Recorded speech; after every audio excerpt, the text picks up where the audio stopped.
Okay, people, so the fall 2022 anime season has begun, and already off rip, I think I may have found a gem. I think I may have found a sleeper. I think I may have found one that is about to blow your mind. Subscribe and hit that bell to get all notifications for my videos, by the way. I talk about a lot of anime and manga. Yeah. Because initially, I ain't gonna lie, I was like, I'm probably gonna stick to what I know for the most part. I'm gonna, of course, rock with the Bleaches, the Chainsaw Mans, all of the stuff that I'm kind of par for the course with. However, when I checked out this first episode, I was like, yeah, I'm probably gonna keep watching this one, because this right here was absolute gas. In case you ain't heard of this series, it's called Blue Lock. It is a soccer series, a sports series, and I know you're probably thinking, oh no, I'm not into sports. I don't want to watch nothing about sports. Trust me, dog, it's not like that. In fact, if you don't know about sports series, oftentimes you usually can get into them because everything outside of the sport. I mean, for crying out loud, Kuroko no Basket, Haikyuu, all of those series, like, I'm not a volleyball fan or anything like that, but I can really rock with Haikyuu. I love basketball, don't get me wrong, but that's not necessarily what I liked about Kuroko no Basket. Sports series that succeed and are epic and awesome are oftentimes because of the struggles the characters go through, the characters themselves being interesting, the story, the setup, all of that good stuff. But Blue Lock, in case you ain't seen it, in case you ain't heard about it, essentially it starts off with the main character, Isagi.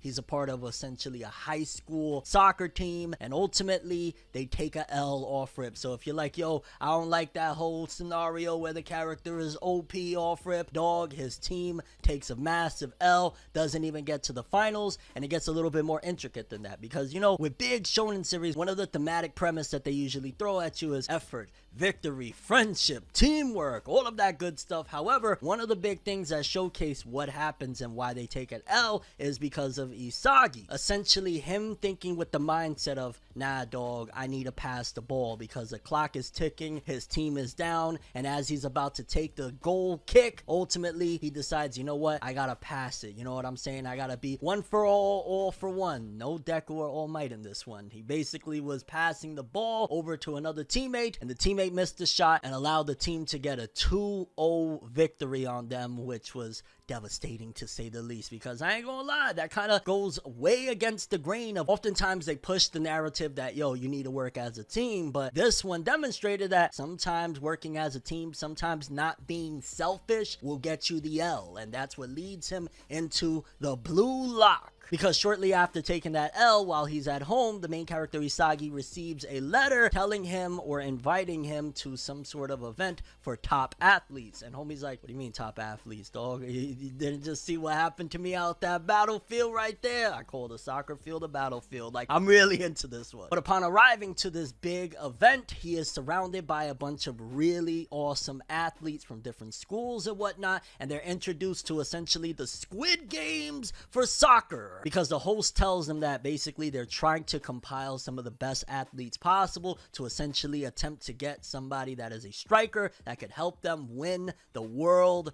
Cup. Because, you know, it's just kind of like a lot of other sports series where it's like Japan don't do very well when it comes to getting to that World Cup, so we need to make a big change. You think of like Hajime no Ippo, where Japan was always the underdog, and essentially in this arena as well, the soccer field, yeah, they're kind of the underdogs. And essentially the host gets a little bit disrespectful, saying, yo, they ain't first rate. The team that we have right now, they second rate. They never got the World Cup. And again, one of the other characters kind of dives into the whole narrative of pushing, but yeah, nah, I can't rock with this. What are you saying? You basically saying that you want somebody that's selfish. I'm a team player. And I love the subversion of what Blue Lock delivers of, no, dog, this ain't about teamwork. This ain't about like kumbaya. You want all of that? Leave. Get out right now. Which to me is just absolutely fascinating. It's fascinating to see a story tell something of a different tale of that whole ideology of everybody can do it together. Sometimes, and a message that I've seen more prevalent little by little coming into anime and manga is, you gotta think about yourself. You just think about, for example, an airplane, right? If there is trouble on the airplane, what do they always tell you to do first? You put the mask on yourself first, so then you can help out other people. And essentially, if you are selfish and trying to be the striker, the greatness, then ultimately you can lead your team to victory, is what I'm getting from this first episode alone. But even so, I was a little bit skeptical watching the episode. I was like, alright, it's alright, you know, the animation is decent, the art looks cool. I love some of the directorial decisions of how it kind of zooms in after they're running through the field or whatnot. I was like, a little bit different. It almost felt like an interactive trailer in a way, but I wasn't completely sold until when the actual first Blue Lock game commences, where they're trying to put together a team of 5, and essentially the main character Isagi, he's like in the Z team. He's not completely dead last, but he's second to dead last of the 300 contestants in this big game. And the first game that they gotta play is essentially like dodgeball, but with the soccer ball. So basically somebody is it, and they gotta knock somebody, and whoever at the end of the buzzer is the one that's it is essentially the loser, and you get to, you know, lead to victory. And it still was like, alright, this is good. But the last, I want to say maybe 5 minutes is what just took this series from, oh, this is alright, to, yo, this right here is straight